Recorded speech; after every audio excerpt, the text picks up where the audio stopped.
The suspects in the murder of Joshua Brown, who was a witness in Amber Geiger's case, the key witness that everybody has been talking about. I don't know if you know, he got killed right after the testimony just about. His killers have been found. And lo and behold, and I say this stuff all the time, and it's unfortunate. I hate that this is reality, but lo and behold, it was other black folks that then killed this boy involved in a drug deal. You know, I thought that the kid changed his life when I saw the testimony. I was really sad at his testimony. I literally teared up when he was talking about Botham John being his neighbor and that he used to hear him sing gospel music.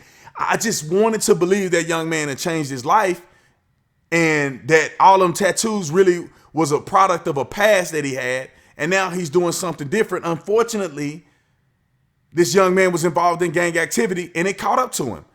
It didn't have nothing to do with Amber Geiger, had nothing to do with the white folks coming out to kill him because he testified. I never believed that from the jump. I knew the whole time that it had to have been some gang-related stuff. People don't just run up and kill you for no reason. And another thing is he wasn't that crucial in the investigation. Multiple witnesses came out and made statements. His statements weren't that great that it would put her away for a long time. She only got 10 years. So I can't see somebody coming back and retaliating against him based on the circumstances of what happened to Amber Geiger.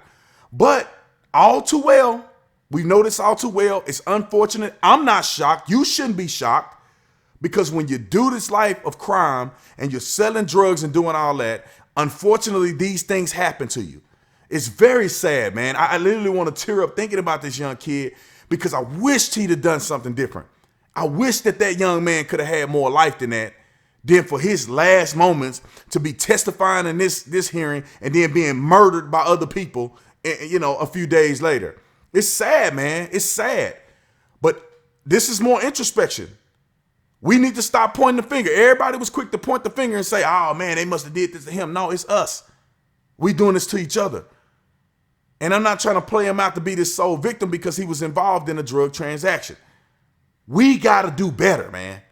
And for those of you who don't know all the details of the story, I'm going to lay it to you. I read through some preliminary information based on what the police had said. So supposedly, some dudes from Louisiana came to Joshua Brown's house at another apartment complex. Maybe not his house, but another apartment complex. Not the one he lived in or the one that's associated with Amber Geiger's case, but another apartment complex.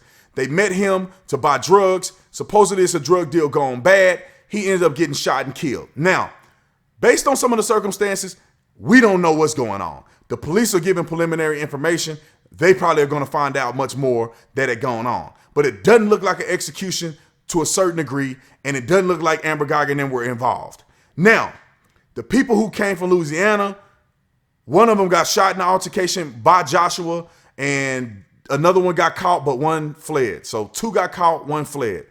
One of the suspects who will be charged with capital murder, all of them are going to be charged with his murder. He gave a statement, initial, I guess a spontaneous utterance or a official statement that he gave initially, where he articulated that his name is Jaquarius, and then there was another guy named Thaddeus. He claimed that Thaddeus got into a verbal altercation with Joshua. Joshua shot Jaquarius, and then Thaddeus returned fire and ended up killing Joshua. That's the story from the suspect, the person involved. Of course, he's not going to say he had anything to do with shooting this kid. But that's the preliminary information. So if you guys are wondering what happened, I was wondering what happened. I thought it was very bizarre that this kid got killed. I never thought it had nothing to do with Amber Geiger, but it's unfortunate that brothers end up taking each other's life in this manner and this fashion. Also, the police officers found 12 pounds of marijuana in his apartment. They also found 149 grams of THC cartridges and over $4,000 of cash. So this kid was heavily involved in drug dealing and all of the above. So listen to you young people, man. Stay away from that gang life, man. Grandma always told me, she always told all of us, if you're doing that lifestyle, it's either jail or hell for you. There ain't no other alternatives. So if you're a young man out there selling drugs, man, put the drugs down, get you a real job, work your way to success, and don't end up being a statistic, whether it's death or in jail, man. It's not worth it. I got family members in prison for the very thing. It ain't worth it. Now they look back and wish they'd never done it. Anyway, man, let me know what y'all think. I thought I'd throw that information out because I was curious about it. Let me know in the comment section. Go to Theofficertatum store. It'll be in the description section. Like, subscribe to the channel, hit the bell. Make sure you bookmark the channel so you get all the notifications. I love y'all, man. I'll see y'all on the next one. Peace.